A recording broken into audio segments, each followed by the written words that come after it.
light.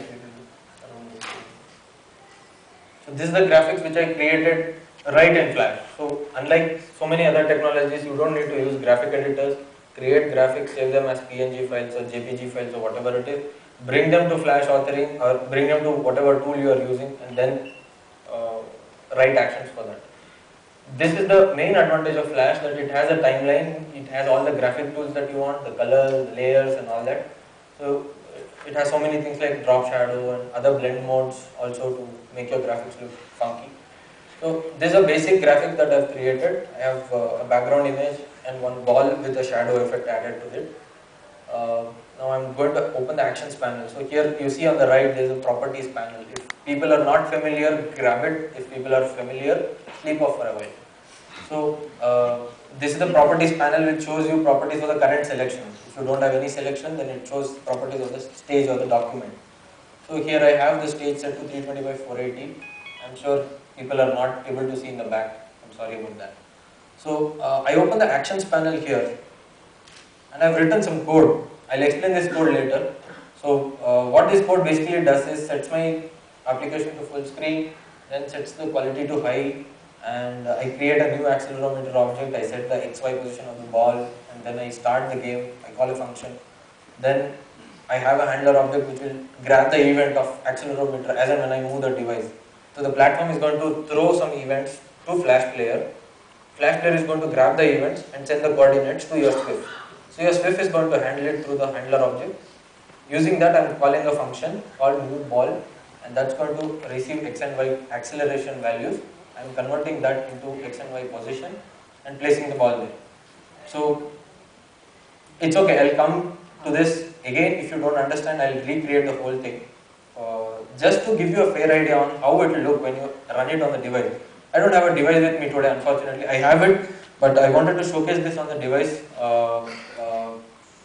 People who are interested can catch me later, so I'll be happy to show you on the device. So I have set the publish settings of this particular file to flashlight 4. How many of you can see this clearly? People in the back? Great, I saw a hand there. So the player setting is to flashlight 4, and in this particular file I have used ActionScript 2. I'll also show you another file which uses ActionScript 3. I'll just explain the difference.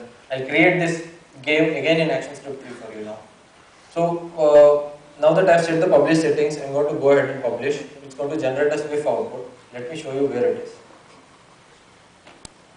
So this is the SWIFT I got. This is the FLA. Can I have this light dim? I mean, I'm sure people can't see it out there. Yeah, thank you.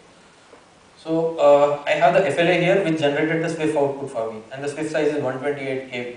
So you have seen the graphics and all that. I'm going to show you how it works on the device now. I'm just going to drag. I have selected a particular profile. Profile is something which we call for a virtual device. So you have all the list of devices on Device Central. You select a device which is ideally a profile for us. That device is something which is originated from an XML file where we set all the properties of that. Based on the properties set in the XML file, Device Central is going to give that capability to your Swift and limit the capabilities to your Swift. So I have a flashlight 4 generic profile which is not of any company, but this device is of Adobe.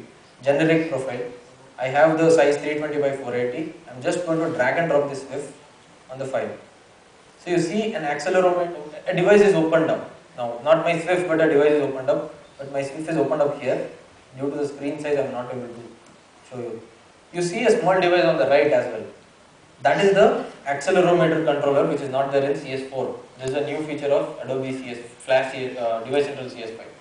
So what it basically does is, you can set the X and Y position below the device in the properties and say enter. That will be sent to the device, and the device will receive the X and Y acceleration, whatever you send.